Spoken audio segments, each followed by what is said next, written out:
Peace and blessings, y'all. In this corner boxing 24. Good evening. Good evening. How's everyone doing this evening? Hope everybody's doing well.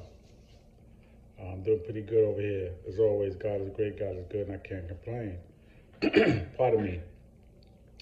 So what I wanted to touch on is something that I read, an article I read about Andre Ward, and he's making comments on Canelo Alvarez's career.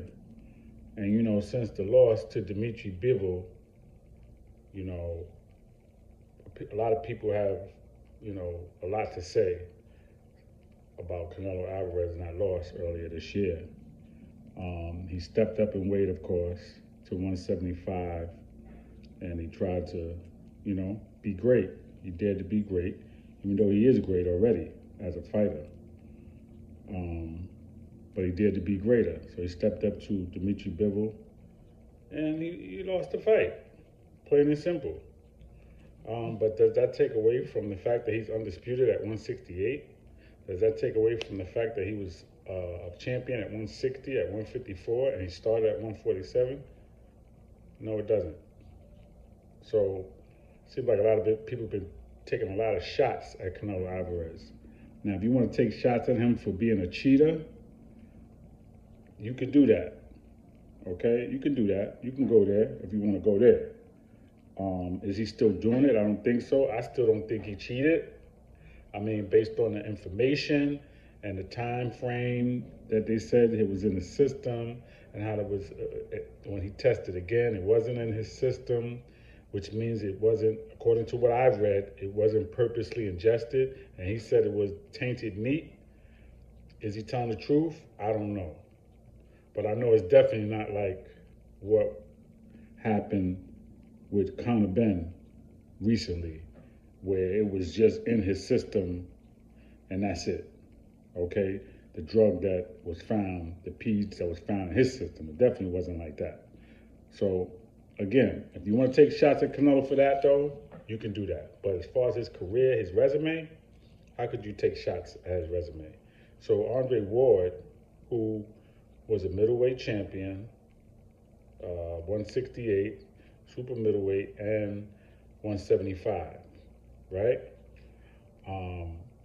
He had fights with Chad Dawson, which was at a catchweight, which Chad Dawson should have never took because he was the champion. He should have never fought Ward at a catchweight, so that was to Ward's advantage, and he beat him. He fought Kovalev 2 fights. First fight, I thought he lost, and the second fight, he stopped him, okay? He fought in the Super 6 tournament where he fought, you know, guys like Arthur Abraham and Mikkel Kessler, and he won that Super 6 tournament. That was back in 2009, 2010, Alan Green. Okay, so he's a great fighter, don't get me wrong. Andre Ward is a great fighter, not a power dude. He had 16 knockouts in 32 fights, which is basically half of your fights. That's not bad, but he's definitely not a power dude. He's not knocking you out with 1 punch or 2 punches or 3. It would take him a whole lot to stop you. But he's a good technical fighter. Defense is good, and he's technically sound, okay? However, again, making comments about Canelo Alvarez and him not having credible names on his resume is really a low shot to me. Canelo Alvarez fought the best fighter in the last 20 years in Floyd Mayweather. That name alone, I don't give a damn if he never fought anybody else. That name alone covers so much ground that he fought the greatest fight in the last 20 years, Floyd Mayweather Jr., okay? But he didn't stop there. He fought Austin Trout in his prime, right? He fought Danny Jacobs. He fought Miguel Cotto. He fought Kovalev and stopped him in the, legitimately, like really stopped him.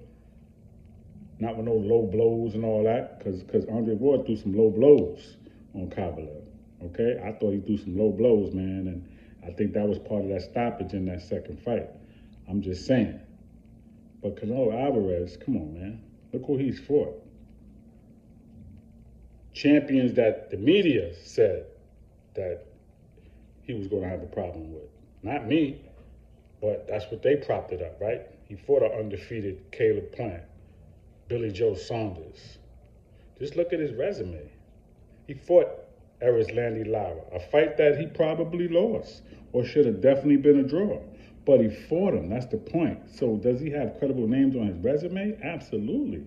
So for you to say Andre Ward that he doesn't have that, there's no way you could. Your resume and his is no comparison because you never really fought no animals, no beasts, no dudes where you really had no close fight. You didn't really. Again, besides Kovalev, I thought Kovalev beat you in that first fight.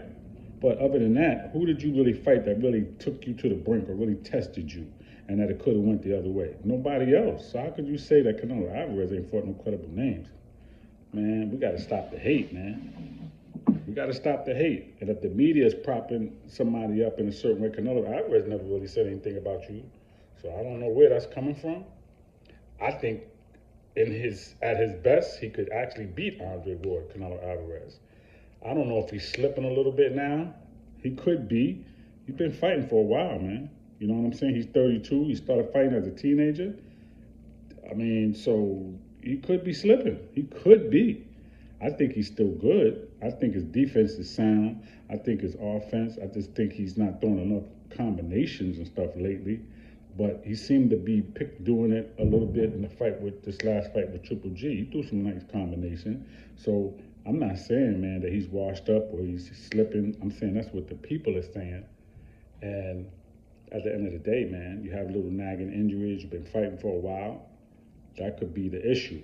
But at the end of the day, on his best day, ain't nobody really seeing Canelo Alvarez. And on his worst day, he still could beat most dudes. That's all I'm saying. So we want to take a shot at Canelo for his resume and his skills. Nah, you really can't do that. Canelo's a beast. Canelo's an animal. Okay? And it is what it is. And I believe he could beat Bivol in a rematch. And I believe that's what he should do. The Triple G saga is over. I felt he won all 3 fights. This last fight, absolutely, without a question. The second fight, definitely without a question. If you want to say the first one was a draw, and which it was, right? The first one was a draw. And if you want to say that it could have went to Triple G, I can't go with that. I give it to Canelo, either draw or go to Canelo in a close decision. But he won the second and the third with no problem. All right? So, listen, man, let's stop the hate, man. You know, give people their flowers, man. You know, respect. You know, no matter, you know, if you like them or not, you got to give the man respect. Okay? So that's all I really got for the day, man, right now. Anyway, I might come back on here later with something else. But I just want to talk about that. All right? So peace and blessings in this corner box in 24. Please subscribe to the page. Please leave your comments. Everybody be safe. Enjoy the rest of your evening. Peace.